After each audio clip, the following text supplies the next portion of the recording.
Quelques étapes pour acquérir un mindset de gagnant. Il nous est tous déjà arrivé de nous demander au détour d'une conversation avec une amie, qui accumule avec brio les succès dans tous les domaines de sa vie, comme elle est chanceux, pourquoi de telles réussites n'arrivent-elles qu'aux autres? Et si la chance ne nous tombait pas dessus comme ça et qu'il fallait la fausseur, provoquer le destin? Si elle ne dépendait pas uniquement du hasard mais aussi de notre mindset, de notre vision du monde? Albert Einstein a été un locuteur tardif. Il a mis très longtemps à apprendre à parler, ses parents commençaient à craindre qu'il ne soit anormal. L'enfant a finalement commencé à parler avec beaucoup de retard mais il est toujours resté taciturne.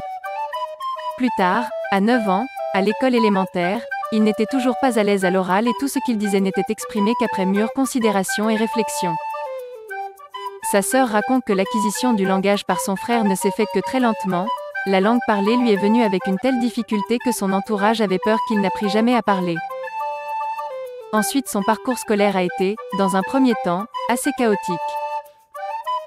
En effet, il refusait le par cœur, ses enseignants le jugeaient intelligent mais étourdi. À cette époque il ne brillait pas encore.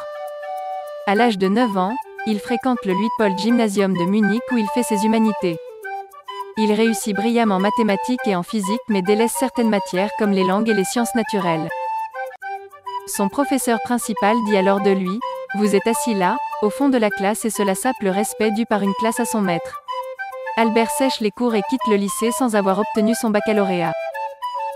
Ensuite il poursuit ses études à Munich. À l'automne 1985 il échoue à l'examen d'entrée à Polytechnique mais son professeur de physique décèle chez Albert un fort potentiel. Finalement, grâce à sa persévérance, il suit les cours du lycée d'Aarau, dont la pédagogie novatrice et libérale suit les préceptes du pédagogue Johann Pestalozzi, qui privilégiait l'auto-apprentissage par observation. En 1905 Albert obtient son doctorat et la reconnaissance de ses pairs. Autre exemple, J.K. Rowling, l'auteur de la saga Harry Potter, mère célibataire sans revenu, dépressive, divorcée, voit ses romans systématiquement refusés jusqu'à ce qu'elle trouve un éditeur qui en a fait l'une des auteurs les plus lus, ce qui lui a assuré la célébrité et la fortune.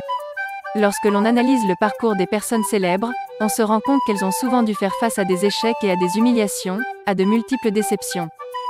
Mais au lieu d'abandonner et de se décourager, elles ont continué à croire en leur bonne étoile.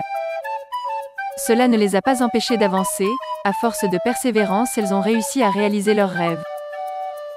Ce qui les différencie du commun des mortels, c'est leur mindset, leur aptitude à manifester de la résilience face aux épreuves de la vie. Comment développer une mentalité de gagnant? Débarrassez-vous de vos croyances limitantes et erronées en développement personnel. Les croyances limitantes sont définies par l'ensemble des normes, des valeurs, des vérités et autres concepts préconçus qui nous ont été inculqués dès notre plus jeune âge. Elles nous empêchent d'entreprendre et même de rêver, nous font renoncer à nos ambitions.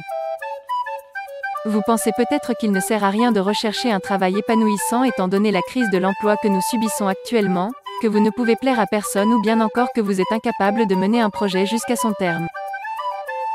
Lorsque votre entourage essaye de vous trouver des solutions, vous vous dites que vous ne possédez pas les compétences nécessaires, qu'elles sont innées chez les autres ou induites par la chance. J'ai commencé à analyser les principes des croyances limitantes et comment s'en défaire lorsque je suis tombée dans la marmite du développement personnel. Depuis, je n'en suis plus jamais ressortie. Relevez des défis et sortez de votre zone de confort. Nous avons déjà abordé cette notion dans un précédent article. Même si ce n'est pas facile, sortir de votre zone de confort va vous permettre de mettre en œuvre des projets et de saisir des opportunités incroyables. Commencez par des défis simples: lire et mémoriser un livre par semaine pendant 1 an. Faire une introspection et consacrer 30 minutes 2 à 3 fois par semaine pour réfléchir par vous-même et générer des idées originales. Méditez au moins 3 fois par semaine pendant 1 an. Grâce à la méditation de pleine conscience, votre esprit convergera vers la prise de conscience du moment présent, il se détachera du passé et du futur. La méditation vous apportera un mindset puissant en vous ouvrant l'accès aux conseils intérieurs et aux idées novatrices. Marchez 30 minutes par jour pendant 30 jours. Écrire entre 500 et 1000 mots chaque jour pour votre blog, votre journal ou tout autre projet qui vous motive. Etc. Répétez des affirmations et pratiquez la gratitude ainsi que la visualisation. Notre vie est influencée directement par nos pensées et nos croyances.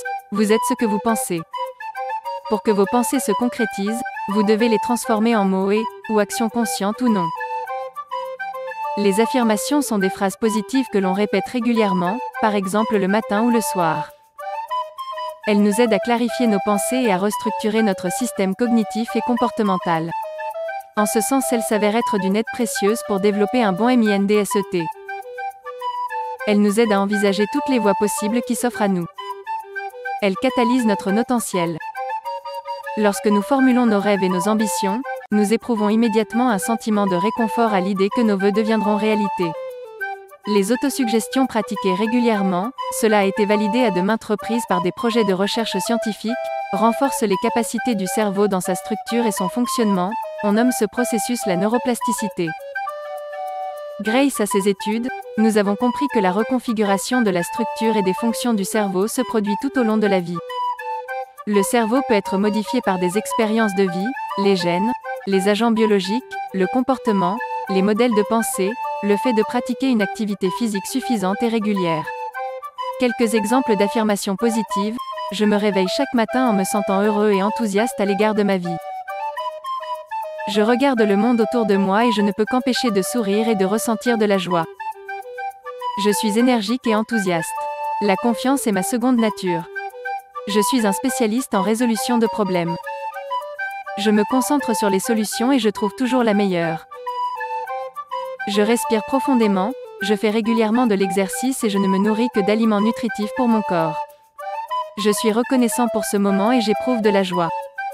Toute la négativité et le stress s'évaporent de mon corps et de mon esprit. Abordons maintenant l'intérêt de pratiquer la gratitude quotidiennement. La gratitude se définit par le fait d'être reconnaissant envers ce qui nous entoure. Ce peut être d'avoir passé une bonne journée, d'avoir apprécié une lecture captivante, le fait d'avoir assisté à un coucher de soleil, etc. La gratitude rend plus heureux, la pratiquer est avant tout une discipline.